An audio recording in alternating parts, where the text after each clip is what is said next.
봉독합니다. 사도행전 2장 21절 말씀. 누구든지 주의 이름을 부르는 자는 구원을 받으리라 하셨느니라. 아멘. 누구든지 주의 이름을 부르는 자는 구원을 받으리라.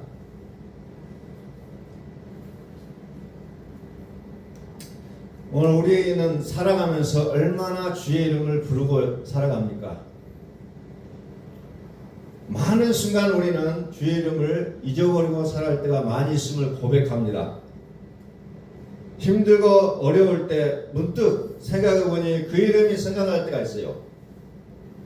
정말 즐겁고 기쁨 속에 살아가다 보니 또 어느 순간 문득 보니까 주의 이름을 우리는 생각할 때가 많이 있다는 겁니다.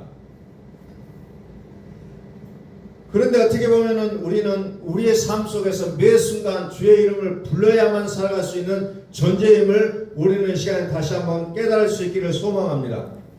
누구든지 주의 이름을 부르는 자는 구원을 받으리라. 이것은 요엘 선지자의 말씀을 그대로 인용한 내용이에요. 요엘 선지자 2장에 보면은 누구든지 여호와의 이름을 부르는 자는 구원을 얻으리니 이는 나 여호와의 말대로 시온산과 예루살렘에서 피할 자가 있을 것이며 남은 자 중에 나 여호와의 이름을 부름을 받을 자가 있을 것이니라 그랬습니다. 누구든지 여호와의 이름을 부르는 자는 구원을 얻으리라. 누구든지 주의 이름을 부르는 자는 구원을 받으리라. 사도행전에서 요엘서를 인용해서 이제 말씀을 증가하는 내용이 나와요. 그들은 구약의 요엘의 기사를 그들은 기억하고 있다는 겁니다. 그래서 어떻게 보면 사도행전 첫 번째 설교의 내용들이 이제 시작이 되어지는 그 2장의 내용들이 이제 그렇게 해서 진행이 되고 있어요. 누구든지 주의 이름을 부른 자는 구원을 얻겠다는 겁니다. 주의 이름을 부르는 자가 구원을 얻는다는 거예요. 우리는 매 순간 우리의 목놓아 부르는 이름이 무엇인가요? 우리는 어찌 보면은 이 이름을 부르다가 죽어야 될 인생들이에요. 내가 부르다가 죽을 이름이요. 내가 부르다가 살 이름이요. 우리는 나의 마음이 힘들고 괴로울 때 우리는 누구를 생각합니까? 우리는 수많은 사람들을 생각할 때가 있어요. 그러나 결국에는 우리에게 진정한 도움을 주는 자는 오직 주의 이름이라는 겁니다. 주의 이름을 부르는 자는 구원을 얻으리니 주의 이름을 부르는 자는 구원을 받으리라. 주의 이름을 부르는 자는 구원을 받으라는 겁니다. 그 주의 이름이 어떤 이름입니까? 38절에 보면은 사도행전 2장 38절에 보면은 베드로가 말합니다. 너희가 회개하여 각각 예수 그리스도의 이름으로 세례를 받고 제사함을 받으라. 그리하면 성령의 선물을 받으리니 그랬어요. 다시 말해서 주의 이름은 누구예요? 그리스도의 이름이에요. 그리스도. 성령이 성경에는 그리스도라고 얘기하고 있다는 거예요.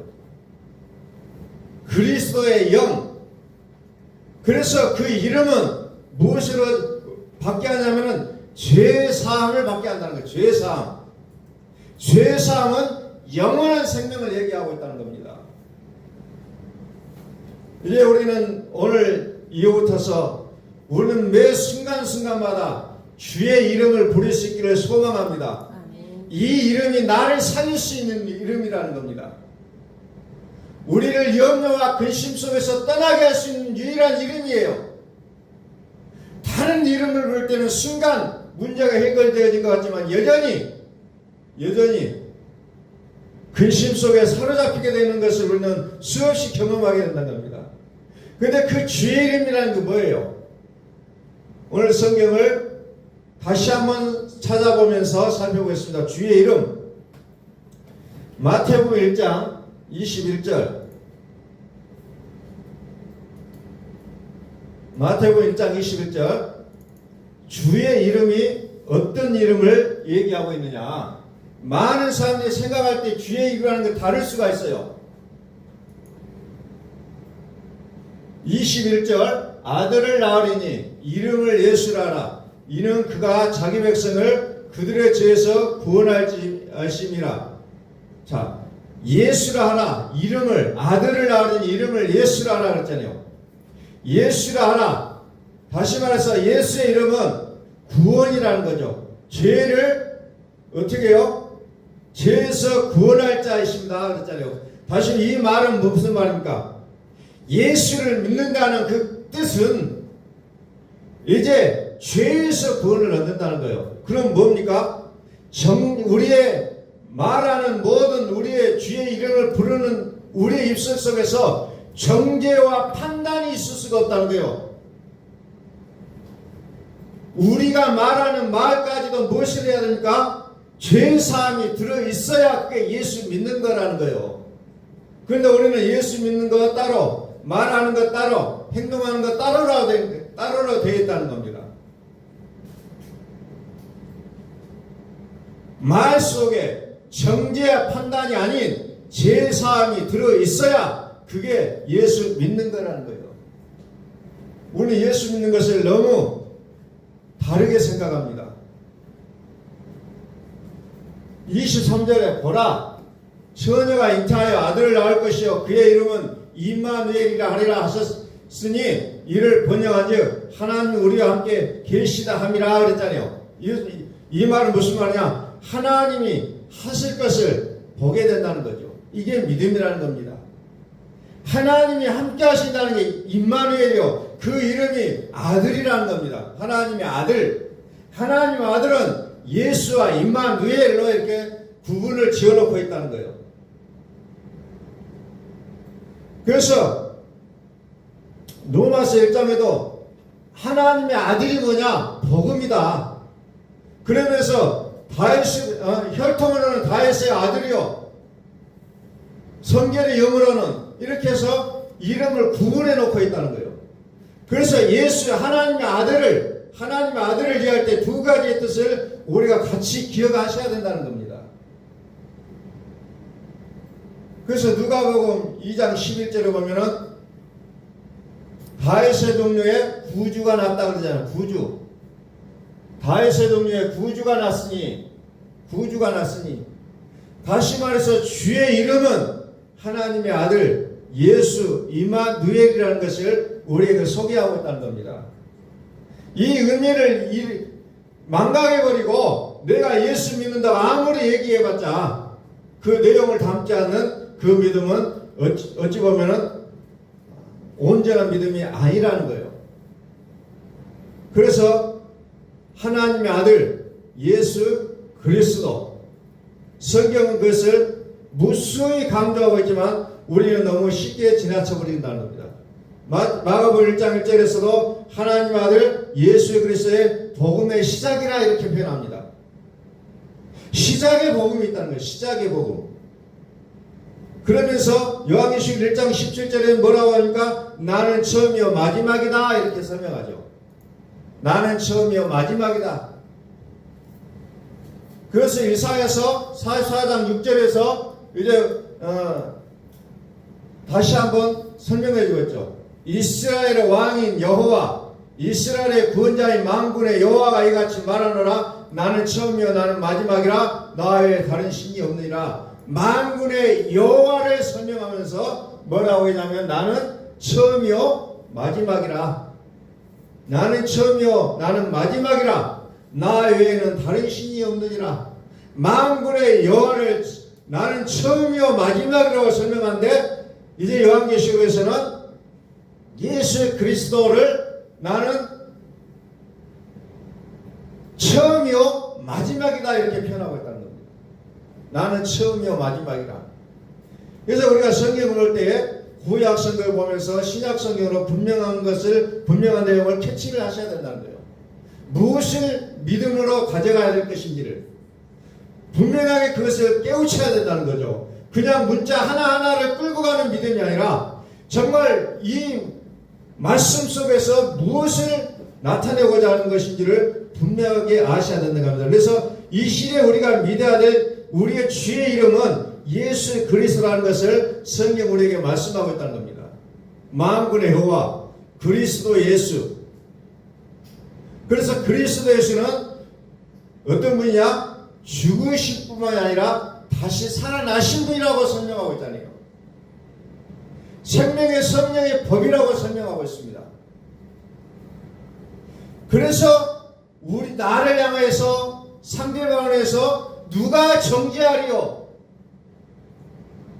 로마서 8장 34절에서 누가 정죄하리요? 정죄할 수 없다. 누구도. 왜? 죽으실 뿐만 아니라 다시 살아나신 이는 그리스도 예수시니 그는 하나님 우편에 계신 자요 우리를 하여 강구하시는 자니라. 그러니까 그리스도가 마음에 계시는 자는 어때요? 정죄받을 이유가 없다는 거예요. 판단받을 이유가 없다는 거예요. 그리스도 안에서는 다 정죄한 자들이라는 겁니다. 그래서 저와 여러분들이 이 땅에 주인공으로 하나님 부르셨다는 거예요. 여러분 각자가 주인공으로 부르심을 받았습니다. 왜? 여러분 안에 그리스도께서 계시기 때문에 그렇다는 겁니다. 정죄할 수가 없어요. 누가 정죄하리요? 그런데 우리는 예수 믿는다고 얘기하면서 수많은 사람들을 어때요? 정죄하고 판단하는 습관을 가지고 있다는 겁니다. 저 사람이 이렇다, 저 사람이 이렇다. 그건 예수 믿음이 아니라는 거예요. 정죄하고 판단하는 건 누가 합니까? 율법이 하고 마귀가 하는 거예요. 우리는 다만 살아계신 그리스도를 내 마음에 모시는 일을 하는 자의 모습에 불과하다는 겁니다. 로마서 1장으로 한번 돌아갑니다. 로마서 1장.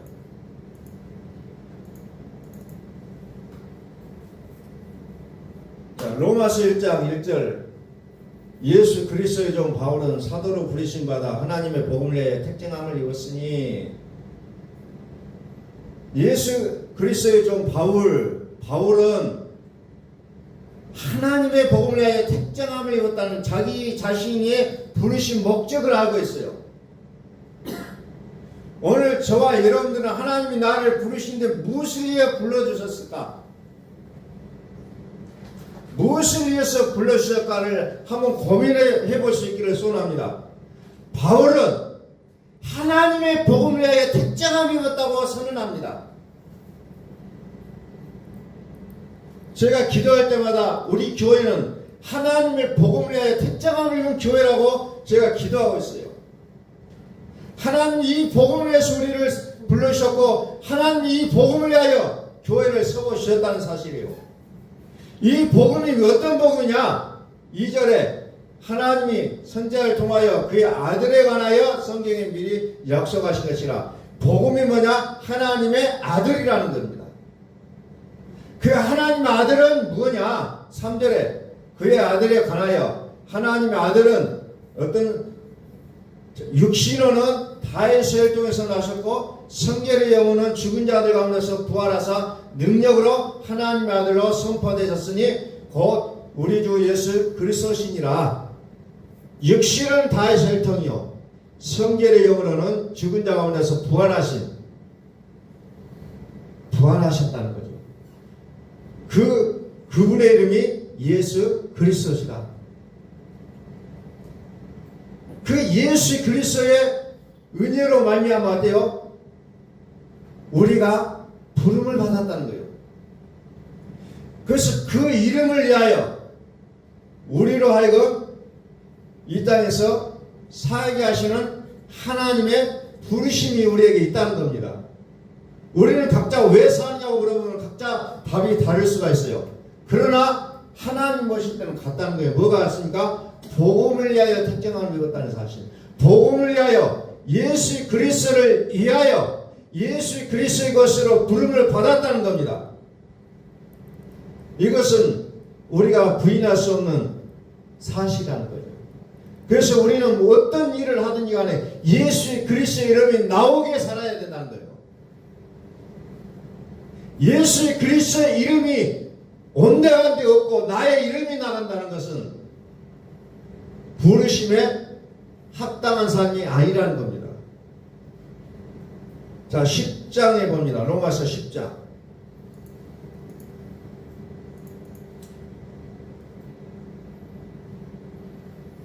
로마서 10장 9절. 네가 만일 네 입으로 예수를 주로 시인하며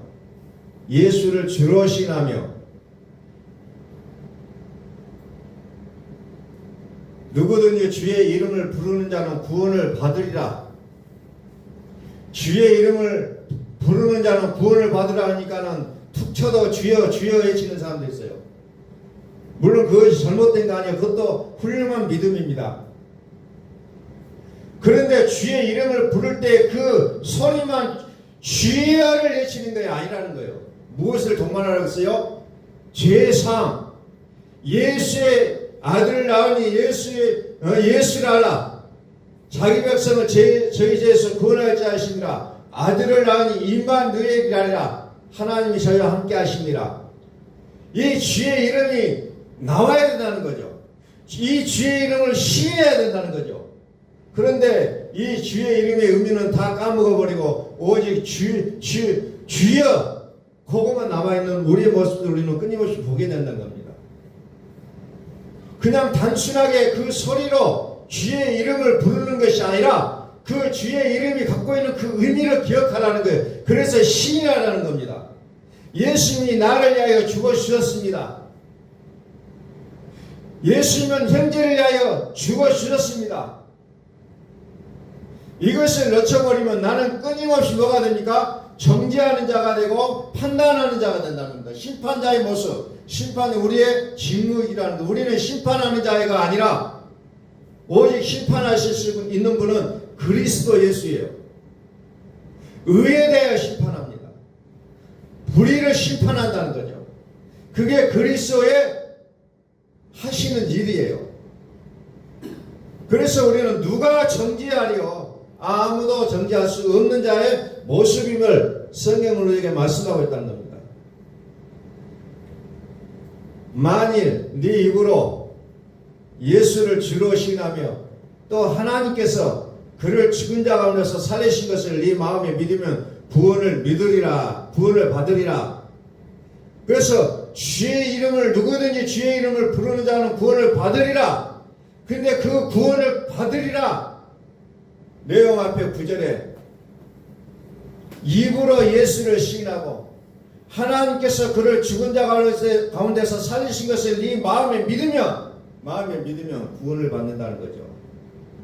그냥 허공에 떠도는 메아리처럼 주여를 외친다고 해서 구원받는 거 아니고 그 내용을 아시라는 거죠. 예수를 주로 시인하고 또 한 걸음 더 나가서 하나님께서 그를 죽은 자 가운데서 살리신 것을 어디에 믿습니까? 마음에 믿으라는 겁니다. 마음에 믿으면 구원을 받으리라. 이 내용이 있어야 돼요.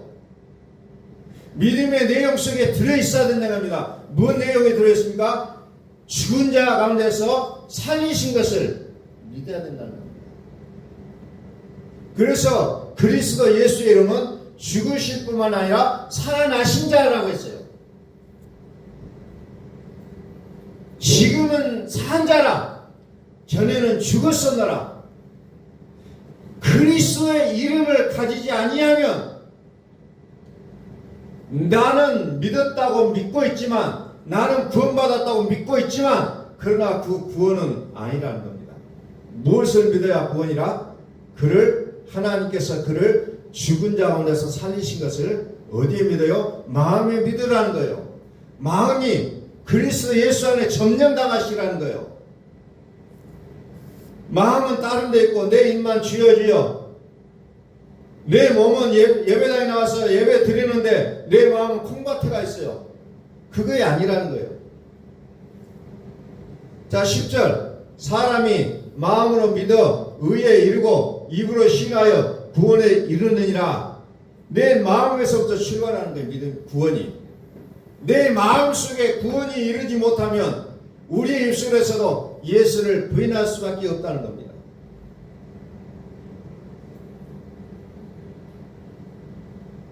자, 17절.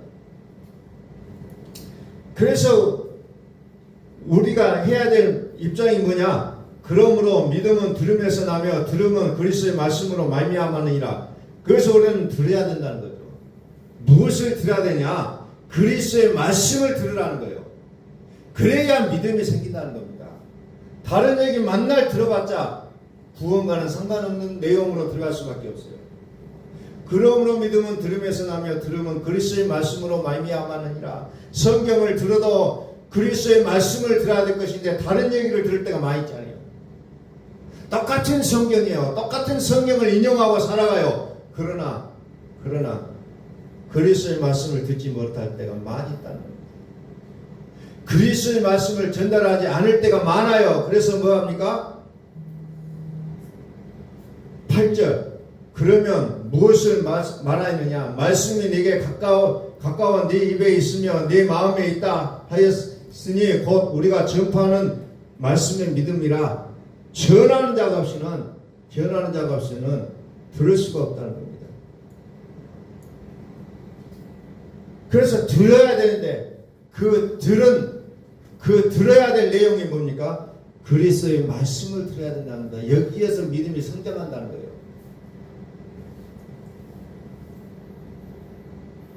오늘 주님의 심판대 앞에 섰을 때 나는 교회를 몇 년 다니고 전도를 몇 명 했고 나는 예배당을 몇 개를 건축했고 막 수많은 예수님의 제자들처럼 가서 주의 이름으로 선전하고 주의 이름으로 병든 자를 고쳐주고 주의 이름으로 귀신을 쫓아내고 막 했습니다. 했죠. 뭐라고 합니까? 불법을 행하는 자들에게서 떠나가라는 겁니다. 왜?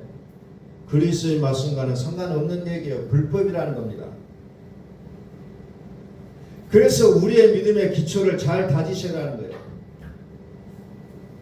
믿음의 기초를 잘 닦아야 돼요.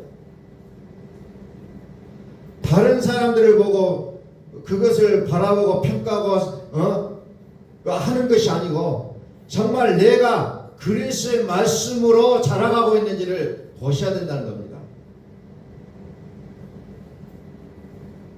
오늘 말씀을 쭉 정리하면서 문득 떠오르는 내용이 있어요. 사도행전 10장에 가면은 베드로가 고넬료 집에 가기 전에 보았던 환상이 있어요. 사도행전 10장에 베드로가 기도하려고 지붕에 올라가니 그 시간 제6시대라. 정말 베드로도 유대인이라 기도하는 시간 철저하게 지키잖아요. 그것도 기도 장소도 철저하게 지켜요.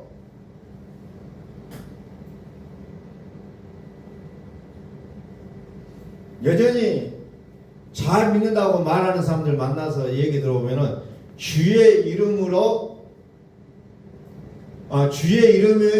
둔 그곳에 주님이 임하신다. 솔로몬에게 하나님이 말씀하셨어요. 그러면서 그것이 어디냐? 예배당이라는 겁니다. 여러분들은 거기에 인정한지 어쩐지 모르겠어요. 예배당이라고 말하는 사람이 있어요. 왜? 그렇게 지금까지 가르침을 받아왔어요. 그러니까 그게 진리라고 믿고 있는 거예요.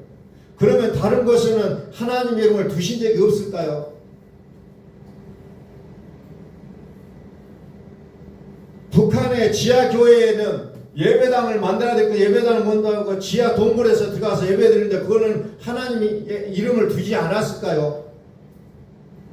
우리의 생각은 항상 고착화 되어 있어요. 고정되어 있어요. 그래서 다른 뭔가 거기가 상반된 새로운 말을 하면 거부 반응이 나오게 있다는 겁니다. 베드로도 율법주의자의 속에서 자라왔던 사람이요.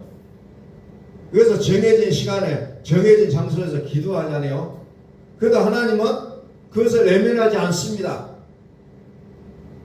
그래서 그가 환상을 보자 하늘에서 11절에 보니까 하늘이 열리며 한 그릇이 내려오는 것을 보니 큰 보자기 같고 네 개에 매어 땅에 들이웠더라. 그 안에는 땅에 있는 각종 네 발 가진 짐승과 기는 것과 공중에 나는 것들이 있더라. 율법에서 가증한 것들, 부정한 것들하고 정해놓은 것들이 수도권이 떨어져. 그러면서 뭐라고 얘기합니까? 13절 베드로야 일어나 잡아먹으라. 그러니까 베드로가 뭐라 합니까? 정말 믿음 좋잖아요. 주여 그럴 수 없나이다. 섭되고 깨끗하지 아니한 것을 내가 결코 먹지 아니하였나이다. 얼마나 믿음이 좋습니까? 지금까지 이렇게 배웠잖아요. 그렇게 알고 있었어요. 그래서 베드로의 믿음은 정말 좋은 믿음이었어요. 그러나 그것마저도 베드로의 고정관념이었다는 겁니다. 그거 고정관념이라는 것은 또 다른 말로 얘기하면 뭡니까? 고집이에요. 고집. 15절에 두 번째 소리가 있으되 하나님께서 깨끗하게 하신 것을 네가 속되도 하지 말라. 하나님이 깨끗하고 하는데 사람은 뭡니까? 율법적인 정신을 가지고 그거 아닙니다. 아닙니다. 하나님 이러면 안 되죠. 이렇게 하나님을 오히려 판단하고 평가해버리는 자의 모습으로 나온다는 겁니다. 하나님 그거 아닙니다. 하나님 이렇게 해주셔야 됩니다. 기도를 그렇게 하고 있어요. 나의 삶 속에서 그냥 그거 아니라고 그냥 데모예요. 아니요. 그러면서 그냥 하나님 그러면서 나가는 것이 어찌 보면 베드로의 믿음이라는 거죠. 하나님의 말씀은 언제나 옳다는 것을 인정하셔야 돼요. 하나님이 아니라고 하면 아닌 거고 하나님이 그렇다고 하면 그런 겁니다. 그런데 나는 내 생각과 나의 고집으로 아니라고 우긴다는 겁니다. 그러면서 금식 들어가자니 하나님 이거 안 하면 안 됩니다. 나 죽어버리랍니다. 그래서 얼마나 베드로도 그 고정관념에 그 믿음에 사로잡히는지 하나님이 세 번 말씀하셔야 합니다. 그리고 나서야 이 보좌의 그릇이 하늘로 올라갔다는 겁니다. 성령을 받았다고 하는 베드로가 아직도 여전히 그 모습 속에 살아간다는 겁니다.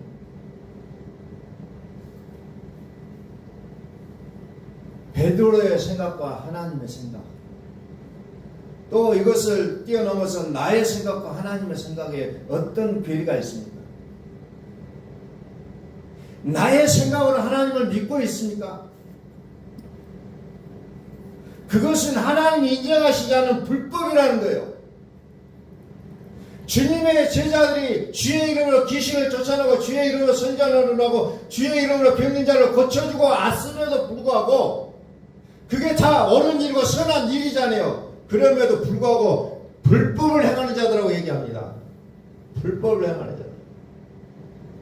우리의 믿음에서 최고의 어찌 보면 그 표현적으로 멸류관을 받아야 되는 것이 우리의 최고 영광이 되어야 될 것인데 불법을 행하는 자들은 내게서 떠나가라. 이 평가를 받아버린다면 지금까지 우리가 살아왔던 모든 것들은 뭡니까? 과거는 무너지잖아요. 그래서 나의 생각과 하나님의 생각이 같은지를 아셔야 된다는 겁니다. 하나님의 뜻을 바꾸려 하지 말고 내 생각을 바꾸셔야 된다는 거죠. 만일 할만하시거든 이 자를 내게서 옮기시옵소서. 그러나 나의 원대로 하옵시고 아버지의 원대로 하옵소서. 이게 믿음이 되셔야 된다는 겁니다. 하나님 그건 아닌 것 같은데요. 하나님이 그렇다는 것은 끝까지 그런 겁니다.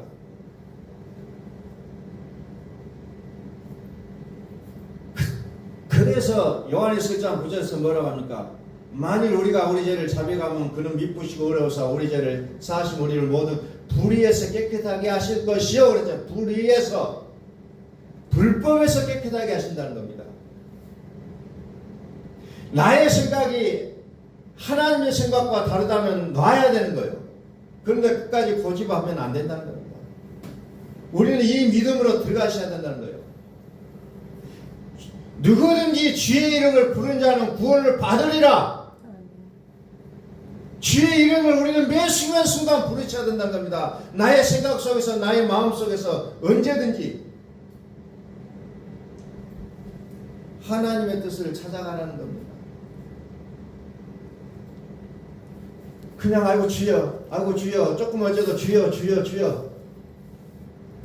그런 믿음도 중요하지만 내 생각대로 주여.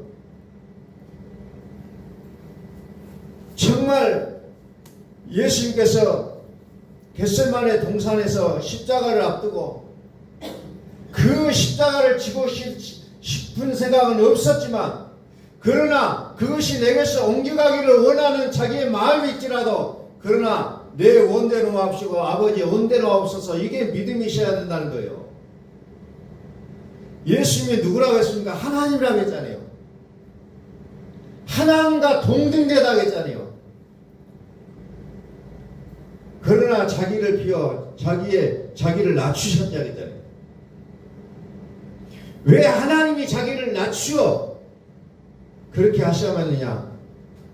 그를 따르는 자들로 하여금 그렇게 살아야 된다는 것을 보여주신 거라는 겁니다. 다시 말씀을 정리합니다. 우리는 주의 이름을 언제 부릅니까? 정말 나의 삶 속에 매 순간순간마다 주의 이름을 부르고 계십니까? 주의 이름을 부르는 자는 구원을 받으라고 했습니다. 주의 이름을 부르는 자는 구원을 받으리라. 요엘 선지자도 마찬가지로 누구든지 여호와의 이름을 부르는 자는 구원을 얻으리라 그랬어요.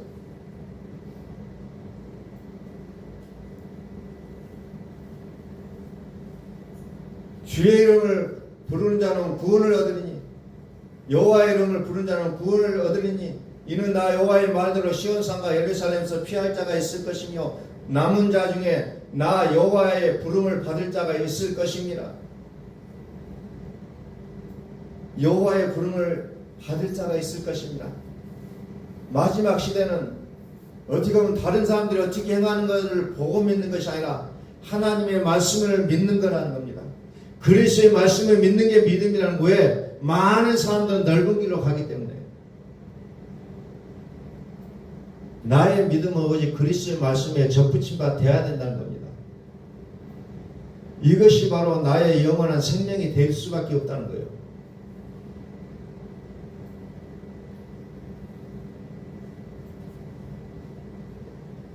우리의 삶 속에서 언제든지 주의 이름을 부를 수 있는 우리의 삶이 되시기를 예수 그리스도의 이름으로 축원합니다.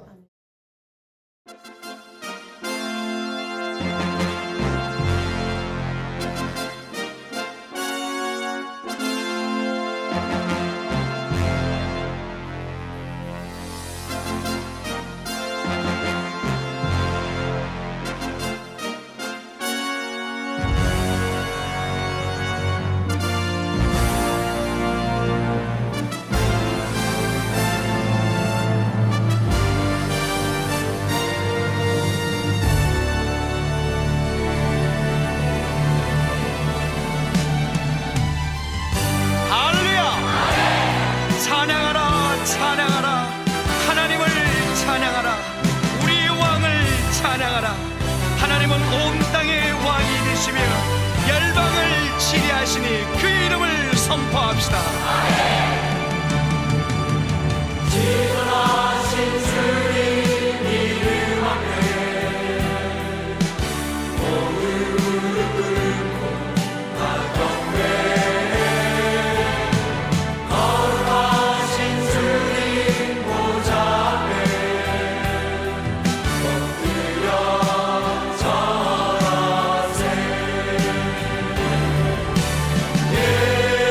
예수는 그리스도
고백합시다. 예수는 그리스도, 살아계신 하나님. 예수는 나의